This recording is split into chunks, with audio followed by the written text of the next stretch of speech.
राज्यातील काही भागात उष्णतेची लाट आली असून काही ठिकाणी विजांच्या कडकडाटासह तुरळक ठिकाणी पावसाची शक्यता वर्तवण्यात आली आहे। 5 जूनपर्यंत पावसाचं आगमन होणार असल्याचं देखील हवामान खात्यानं म्हटलंय। तर चंद्रपूरमध्ये काल 42°C कमाल तर साताऱ्यामध्ये 24°C कमी कमाल तापमानाची नोंद झाली आहे। तर 3 जून रोजी हवामान नेमकं कसं असेल याविषयीची माहिती आपण या व्हिडिओच्या माध्यमातून जाणून घेणार आहोत। त्यासाठी हा व्हिडिओ शेवटपर्यंत नक्की पहा। मुंबईसह कोकणात विजांच्या कडकडाटासह तुरळक ठिकाणी पाऊस पडण्याची शक्यता हवामान विभागानं वर्तवली आहे। पुढील 5 दिवस कोकणामध्ये हलका आणि मध्यम स्वरूपाचा पाऊस पडण्याची शक्यता आहे।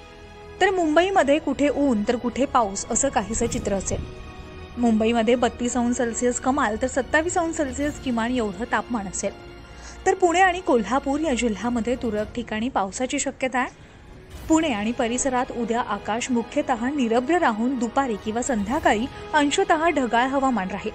3 तारखेनंतर 7 जूनपर्यंत आकाश अंशतः ढगाळ राहून मेघगर्जना आणि विजांच्या कडकडाटासह पावसाची शक्यता वर्तवण्यात आली आहे।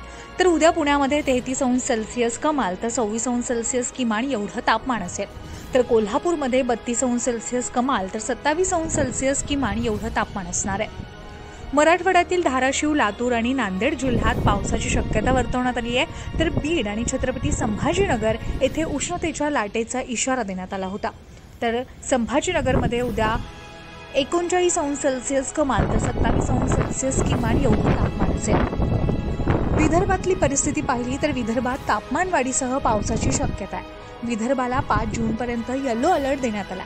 तर विदर्भामध्ये चंद्रपूर, नागपूर, वर्धा जिल्ह्यात उष्णतेची लाट येण्याची शक्यता हवामान विभागानं वर्तवली आहे। तर उर्वरित जिल्ह्यात तुरळक ठिकाणी मेघगर्जना आणि विजांचा कडकडाट आणि ताशी 40 ते 50 किमी वेगाच्या वादळी वाऱ्यासह पावसाची शक्यता वर्तवण्यात आलेली आहे। राज्यातील काही भागांमध्ये उष्णतेच्या तीव्र लाटेचा इशारा दिलेला आहे। तर काही ठिकाणी पावसाचं आगमन होत आहे।